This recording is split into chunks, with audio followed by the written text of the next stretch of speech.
You are live. Good afternoon, everyone. Here we are with the three Money Amigos. My name is Joy Sistrunk. We're going to be talking about the list of dirty dozen scams with from the IRS, and I'm here with Beverly Winstead. Bev, why don't you go ahead and introduce yourself? Yep, I am Beverly Winstead. I am known as the IRS help attorney, and that's essentially what I do. I help people that have problems with the IRS. If you're whether you're going through an audit or you owe IRS a bunch of money, we help people to really resolve their tax problems. And definitely happy to be here today. Hate that we're missing Brent Simpson of Bold Vision Yes. Enterprises, but he's a little under the weather, and we have big shoes to fill, but we're going to try our best today to hold it down for him. That's true. And my name is Joy Sistrunk of Premier Group. We're a CPA firm in the Washington, D.C. area. We help you with all of your accounting and back office and audit needs. So, Bev, let's jump right in. The Dirty Dozen. Was there any surprises on the list? Oh man, every year IRS they will publish the Dirty Dozen list, things that taxpayers, for those of you who don't know, don't aren't aware of, never heard of the Dirty Dozen. It's just IRS's way of really reporting scams that you should be aware of, right? And so they really compile this list of the top uh, 12, I think, in some instances, Dirty Dozen list. Yes.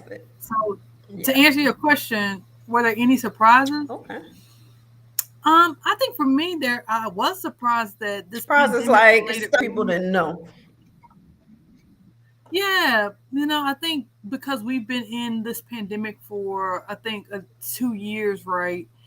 Working as accountants and working to help people, and attorneys helping to get people aid. I'm still surprised that there's still a lot of pandemic related relief, quite honestly, because we know that the government programs have all stopped. There's nothing new out there for Right. funding. Like, there's no more PPP loans, right? There's no more Mm-hmm. um, idle because that closed December 2021. So I really was surprised to see really that the pandemic related relief was still on the charts as a dirty dozen. How about you?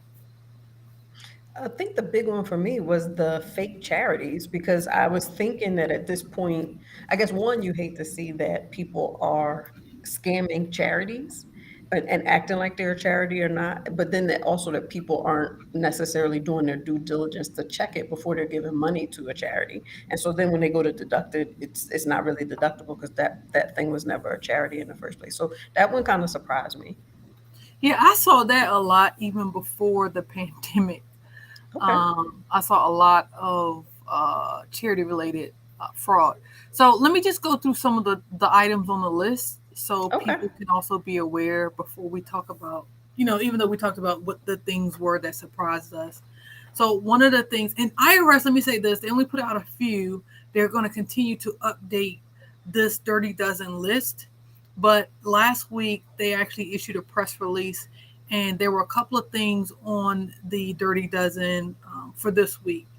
And it was again, the pandemic related fraud still, right? And tax refund Mm-hmm. schemes and we know that this happens even outside of the pandemic, right? People are always claiming people that perhaps they shouldn't claim, or trying to file a tax return before the real person files a tax return.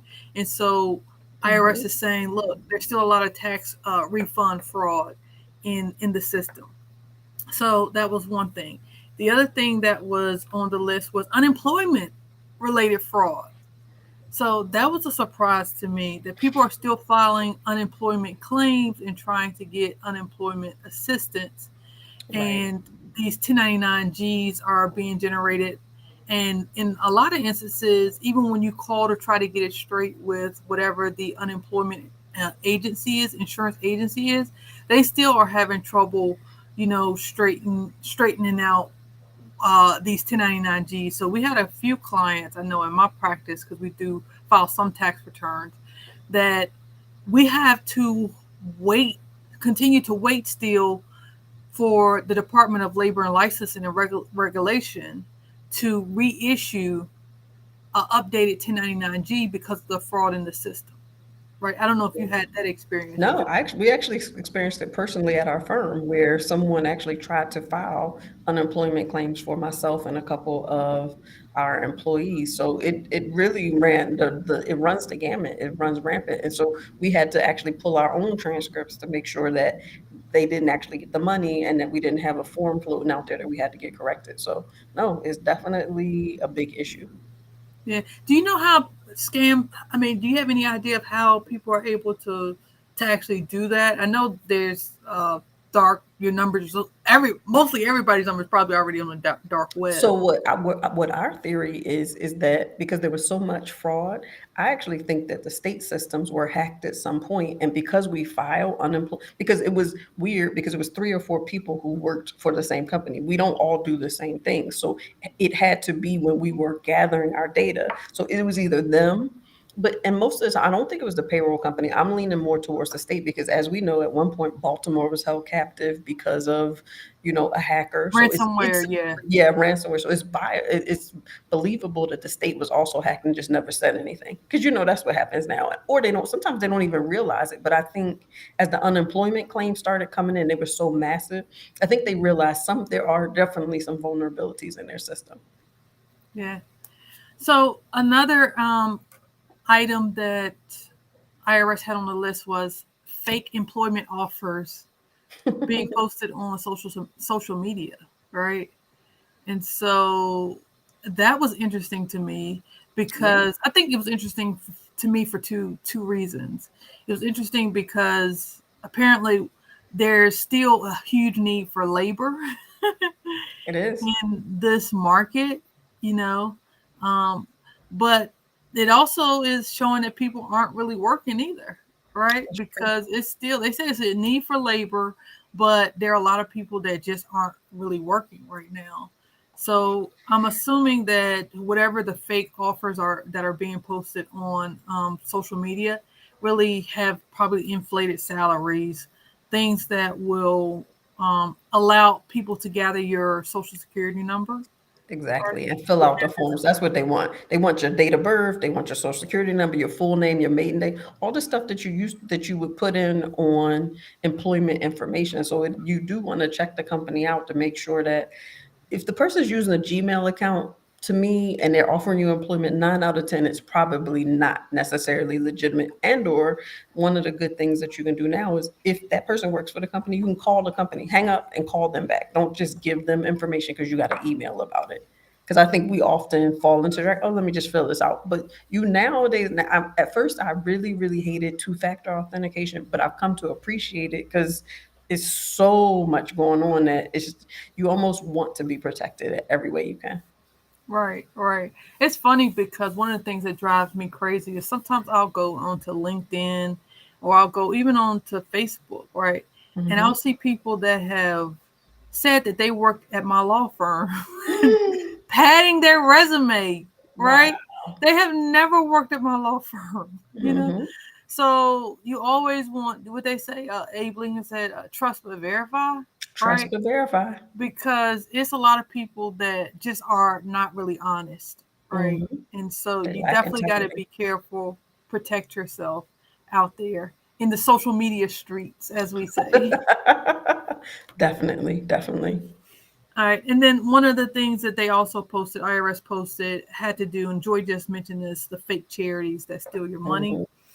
So I know, particularly a lot of people have a giving spirit, right? Mhm. And they want to help and they want to invest in organizations that have a good mission and really are designed to help people. So, in those instances, this is one of the things I absolutely would encourage people to do if you are thinking about giving to a charity. IRS actually has a list of tax exempt organizations that are in good standing. So you can do that. You can make sure that they're in good standing. Churches don't necessarily have to apply for a They don't. 501c3.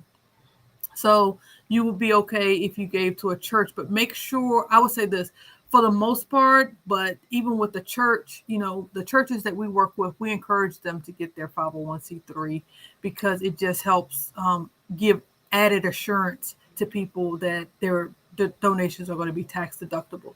People that have missions and um, other things that have a guise of of being a charity. If they are not a church, but they are a mission, it is not tax deductible. And I've seen people get burned on On that, giving to yeah. missions, Mhm. and it's not tax deductible. And they tried to take it on their tax return. IRS or Maryland audited them, and they simply lost their case. So you definitely want to Mm. be careful, careful, careful when it comes to that stuff. Absolutely. Yeah. I feel like I've talked a lot. I think that's because Brent's not here. It is, and we're sharing today, so that's fine. I know one of the other things on the list is for people that invest in real estate or just doing investment. There's a scam out there to try to hide the money and capital gains for a charitable trust. There's no such a thing, as my grandmother would say. You have to report the money, or you have to roll it over in a 1031 exchange. That's the only two ways to not pay taxes on that money. And usually that's the bigger money, so they're going to come and look for that when they see that you've made that sale. Okay, good point. Good point. So, anything else we want to talk about regarding the Dirty Dozen? I know, like I said, IRS is going to be continually putting out information as they see, from their perspective. And you want to continue to make sure you're aware and following. And we'll continue to bring you this information. And if there's any, I know there's still people out there offering pandemic related funding. Hmm. These are they some people are still touting PPP, but let me tell everybody on this that's watching or listening to this podcast, PPP is over. There is no more PPP funding. So is Idle at this point. Idle is closed too. Idle is over. There's no more Over. idle funding. That Mhm. doesn't mean that in the future Congress won't legislate and enact new programs. I think we probably won't see it because I feel like we're coming to the realization that everything with COVID-19 really now is a part of our new Right. normal. Hmm. It's as they say, it's the endemic. It's no longer a pandemic, right? Hmm. So it's just something that we're going to have to live with. So I doubt very seriously Congress is going to legislate anything. It would be great if they did something about these gas prices because let me Or the tell student you, loans, either. In either, we'll take them. oh, let me just say that I'm going to say something about gas. But right now, but if there is any more are any more programs, you better believe that the Three Money Amigos will bring it to you. You're going to hear from Absolutely. us. Okay. All right. Absolutely. And one final thing we were going to say, we just was going to remind everyone about the need to make sure your tax returns are being filed. We have a couple of deadlines. If you're in Maryland, if you filed an extension for your annual report / personal property tax returns, they are due June 15th. You want to make sure you do that and go on to SDAT, file that return, and pay the $300 fee. That's one thing. And then guess what? August, September will be here before you know it. And then Before you you know have it. updated, then the extensions for flow through entities will expire. So you want to make sure your partnership S corp returns. You try to work on that this summer, and October will be here. So now Sure that will. gas prices and plane tickets are super high, you can't really travel anywhere unless you go on a cruise because there's it's still really low. So you should be able to work to get your tax return in on time. Okay, which is great. That's actually great advice because we're on the same page. Summertime is a perfect time to do your tax return. Beat the rush. If you filed an extension, start working on your tax docs now. Try to get them done in the next, 60 days so you're not caught up in the last minute rush of everybody else in the crunch for tax prep. So with that, we're going to just close out and say thank you for taking the time to listen to us. I'm Joy Sistrunk of Premier Group. I can be reached at 301-577-6444, or you can go to our website, www.pgs-cpa.com. And Bev, give them your contact information. Oh, my contact information is I can be reached at 301-306-1234. and or on the web at www.irshelpattorneys.com. And if you're trying to invest, you can join Brent at Invest in Education Academy, which is www.ieanow.com. They give great investment advice. They'll help you with your portfolio and just in general, even though the market is down, you could still be up. So I like that. Even though the market is down, you can still be up. That's you can right. still be It's up. some major splits that just happened, and Yeah. some coming up in the next couple of months. So definitely tune into IEA now, and